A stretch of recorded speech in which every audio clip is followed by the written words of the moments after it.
33 question में ये पूछना है कि जो टर्म है मैमल वो किसने दिया था, तो इसका आंसर है सी, लिनियस। ठीक है, अगर मैं प्रोनाउंसिएशन गलत कराऊँ तो उसके लिए सॉरी, लेकिन इसका जो आंसर है वो सी होगा। ओके, 34 क्वेश्चन में ये पूछ रहा है कि जो डायग्राम है वो शो करिए कुछ ऑर्गन्स को, किसके, डाइजेस्टिव सिस्टम के।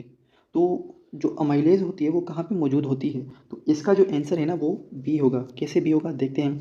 वन, माउथ है। ठीक है, माउथ में क्या होता है, सेलिवरी ग्लैंड्स होते हैं। सेलिवरी ग्लैंड्स क्या प्रोड्यूस करते हैं, सिलाइवा प्रोड्यूस करते हैं। ठीक है, सिलाइवा में भी जो है अमाइलेज मौजूद होती है। तो ठीक है, वन तो आ गया। उसके बाद फोर है। ठीक है, फोर कहाँ पे है, यहाँ पे है फोर। ओके, अब ये फोर क्या है, फोर है यहाँ पे पेनक्रियाज। ठीक है, पेनक्रियाज। अब ये पेनक्रियाज क्या प्रोड्यूस करता है, पेनक्रियाटिक जूस को प्रोड्यूस करता है। अब पेनक्रियाटिक जूस में क्या मौजूद होती है, एंजाइम्स मौजूद होती हैं, और उन एंजाइम्स में एक अमाइलेज एंजाइम भी है। ठीक है, तो ठीक है, तो पेनक्रियाज भी आ गया। उसके बाद है फाइव। अब ये फाइव क्या है, अब ये फाइव स्मॉल इंटेस्टाइन है। स्मॉल इंटेस्टाइन्स में भी जो है अमाइलेज प्रोड्यूस होती है। तो इसका जो आंसर होगा वो बी होगा। 35 क्वेश्चन में ये पूछ रहा है कि high level of aluminium may contribute to onset of disease. अच्छा, एल्यूमिनियम की कंसंट्रेशन अगर बहुत ज़्यादा हो जाए तो कौन सी डिजीज़ हो सकती है। ठीक है, तो इसका आंसर डी है, सारी जो है हो सकती है, क्योंकि जो एल्यूमिनियम है ना वो न्यूरोटॉक्सिसिटी काज करता है। क्या करता है, न्यूरोटॉक्सिसिटी काज करता है, यानी कि जो ब्रेन है ना उस पर अटैक करता है। अब अल्जीमर्स डिजीज़ हो, पार्किंसन हो या फिर एपिलेप्सी हो, इन सब का जो कनेक्शन है ना वो हमारे ब्रेन से है। तो इसका आंसर डी होगा। 36 क्वेश्चन में ये पूछा है कि वो कौन सा ऑर्गेनील है जो कि ड्यूरिंग सेल डिवीजन अटैचमेंट करवाता है स्पिंडल फाइबर्स की। ठीक है, तो इसका आंसर बी है, सेंट्रियोल। इसको जो है डायग्राम पे समझते हैं। अच्छा, अभी देखें, सेल्स में जो सेंट्रियोल्स होते हैं ना वो पेयर्ड फॉर्म में होते हैं, यानी उनका एक जोड़ा होता है, और वो जो है हमेशा एक दूसरे के परपेंडिकुलर होते हैं, लाइक दिस। हमेशा जो है एक दूसरे से 90 की एंगल बनाते हैं। और जब जो है सेल डिवीजन होती है, ये जो है सेल के अपोजिट पोल्स पे माइग्रेट करते हैं, लाइक दिस। अब यहाँ देखें, यहाँ पे जो है centrioles opposite poles of the cells में माइग्रेट कर चुके हैं, यानी एक जो है सेंट्रियोल का पेयर जो है एक साइड पे, दूसरा जो है पेयर दूसरी साइड पे। फिर क्या होता है कि जो सेंट्रियोल्स होते हैं ना, सेंट्रियोल से फिर स्पिंडल फाइबर्स अराइज होते हैं, और वो स्पिंडल फाइबर्स कहाँ पे अटैच होते हैं, जो क्रोमोसोम्स होते हैं ना, क्रोमोसोम्स का जो सेंट्रोमियर होता है ना, वहाँ पे एक प्रोटीन होता है काइनेटोकोर, वहाँ पे अटैच होते हैं, और उनको जो है डिवाइड करते हैं। ठीक है, इनकी भी जो है अलग वीडियो मैंने अपलोड की हुई है सेल चैप्टर में। 37 क्वेश्चन में ये पूछ रहा है कि जो डेंगू फीवर है और इंसेफ्लाइटिस है, येलो फीवर है, वो जो है वायरसेस का कौन सा ग्रुप काज कराता है। इसका आंसर है डी, अर्बो वायरसेस जो होते हैं ना वो ये डिजीजेस काज करते हैं। अभी 38 क्वेश्चन को देखते हैं। इस क्वेश्चन का जो है आंसर देने से पहले मैं आपको डायग्राम पे लेकर चलता हूँ, डायग्राम पर समझते हैं, फिर जो है इसका आंसर निकालते हैं।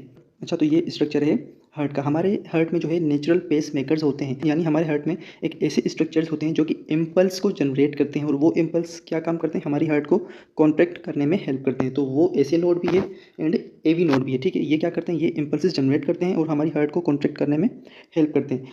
हमारी हार्ट में जो इम्पल्सेस जनरेट होती है ना, वो यहाँ ऐसे नोड पे इम्पल्सेस जनरेट होती हैं। सपोज करके यहाँ पे जो है इम्पल्सेस जनरेट हुई, और फिर वो जाती हैं एवी नोड पे, एवी नोड की तरफ भी जाएंगी, एवी नोड की तरफ भी इम्पल्सेस जाएंगी, लेकिन जो एवी नोड है ना वो भी जो है इम्पल्सेस जनरेट करता है, और एवी नोड से जो है वो इम्पल्सेस जाती हुई पर्कनजी फाइबर्स की तरफ जाएंगी। फिर जो है हार्ट कॉन्ट्रैक्ट होता है। अच्छा, अभी यहाँ पे थोड़ा फोकस करें। अभी ये फोकस करें कि अगर एवी नोड पे जो है कोई मसला आ जाए, अगर एवी नोड पे कोई ख़राबी आ जाए तो क्या होगा, एवी नोड से जो है कंडक्शन आगे नहीं जा पाएगी। तो अगर कंडक्शन नहीं जाएगी तो हार्ट की कॉन्ट्रैक्शन में मसला होगा। ओके, और एवी नोड कहाँ पे होता है, एवी नोड होता है एट्रियम एंड वेंट्रिकल्स के बीच में होता है। ठीक है, तो इसकी पोजीशन आपके माइंड में हो। अभी चलते हैं हम क्वेश्चन की तरफ। अभी इस 38 क्वेश्चन को सॉल्व करते हैं। इसमें यह पूछ रहा है कि अगर हार्ट का जो इलेक्ट्रिकल कंडक्शन सिस्टम है उसमें खराबी आ गई है। ठीक है, खराबी आने की वजह से जो इम्पल्स ट्रांसमिशन है ना उसमें भी खराबी आ चुकी है। फिर कह रहा है कि जो एट्रियल कॉन्ट्रैक्शन है ना वो कंप्लीट हो रही है बिफोर वेंट्रिकुलर कॉन्ट्रैक्शन बिगिंस, यानी जो एट्रियम कॉन्ट्रैक्शन है ना वो जल्दी कंप्लीट हो रही है, लेकिन वेंट्रिकुलर उतना जल्दी नहीं हो पाई। तो अभी जो है आप अपने माइंड में थोड़ा जोर डालें। मुझे हार्ट की स्ट्रक्चर सही से बनानी नहीं आती, तो ये ऊपर वाले हार्ट के एट्रियम्स हैं और ये नीचे वाले हार्ट के वेंट्रिकल्स हैं। जो एसी नोड था वो यहाँ पे था, ठीक है, एट्रियम में था। जो एवी नोड था वो कहाँ पे था, एट्रियम एंड वेंट्रिकल्स के बीच में था, यानी कि सेंटर पे पड़ा हुआ था। अब क्वेश्चन में हमें इसने ये बताया कि जो एट्रियल कॉन्ट्रैक्शन है वो कंप्लीट हो रही है, यानी जो एसी नोड है वो सही है। ठीक है, वो जो है कॉन्ट्रैक्ट कर रहा है अपना, लेकिन जो एवी नोड है ना उसमें मसला आ रहा है, क्योंकि वो जो है सही से वेंट्रिकल्स को कॉन्ट्रैक्ट नहीं कर पा रहा। तो इसका आंसर है बी, एट्रियो वेंट्रिकुलर नोड।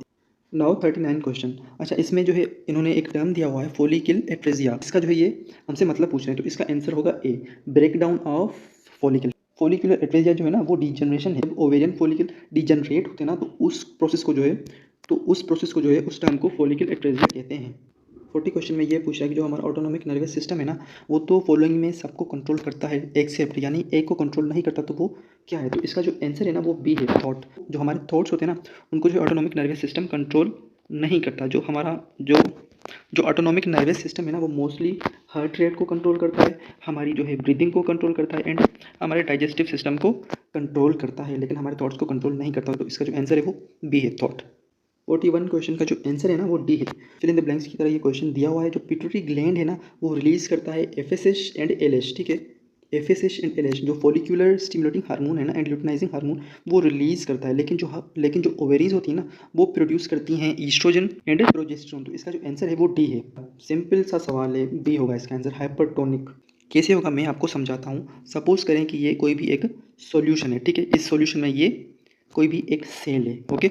तो इस सेल में इतने से बस सॉल्यूट्स हैं, लेकिन इस सॉल्यूशन में बहुत सारे सॉल्यूट्स हैं। तो ये जो सॉल्यूशन है ना, ये हाइपरटोनिक सॉल्यूशन कहलाएगी। इस सेल का जो वाटर होगा ना, वो इस सॉल्यूशन में जाएगा, यानी कि ये जो सेल होगा ना, ये वाटर को लूज़ करेगा, और ये जो सॉल्यूशन है ना, ये सॉल्यूशन कहलाएगी हाइपरटोनिक। अगर इन्वायरमेंट में सॉल्यूट्स कम होते और सेल में ज़्यादा, तो वो जो सॉल्यूशन है, जो एक्सटर्नल इन्वायरमेंट है, वो फिर कहलाती हाइपोटोनिक, लेकिन इसका जो आंसर है वो है हाइपरटोनिक। 43 क्वेश्चन को देखते हैं। Under surface of tongue have a fold of mucous membrane. हमारी जबान के नीचे जो फोल्ड है ना, म्यूकस मेम्ब्रेन का जो फोल्ड है ना, वो पूछ रहा है कि उसको क्या कहते हैं। इसका आंसर है बी, फ्रेन्यूलम, ठीक है। इसकी भी जो है मैं आपको डायग्राम दिखा देता हूँ। ओके, तो टंग के नीचे जो ये फोल्ड होता है ना, इस फोल्ड को क्या कहते हैं?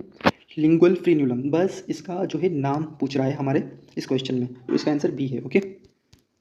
52 में जो है इसने एक स्ट्रक्चर दी हुई है, वो पूछ रहा है कि कौन सा पाथवे है। तो इसका जो आंसर देने से पहले मैं आपको इसकी डायग्राम दिखा रहा हूँ, डायग्राम पे समझा रहा हूँ, फिर जो है इसका आंसर देखते हैं, ओके। बस आपने इस प्लाज्मोडेस्माटा को जहन में रखना है। प्लाज्मोडेस्माटा क्या है? ये जो है एक कनेक्शन है दो सेल्स के बीच में, ओके।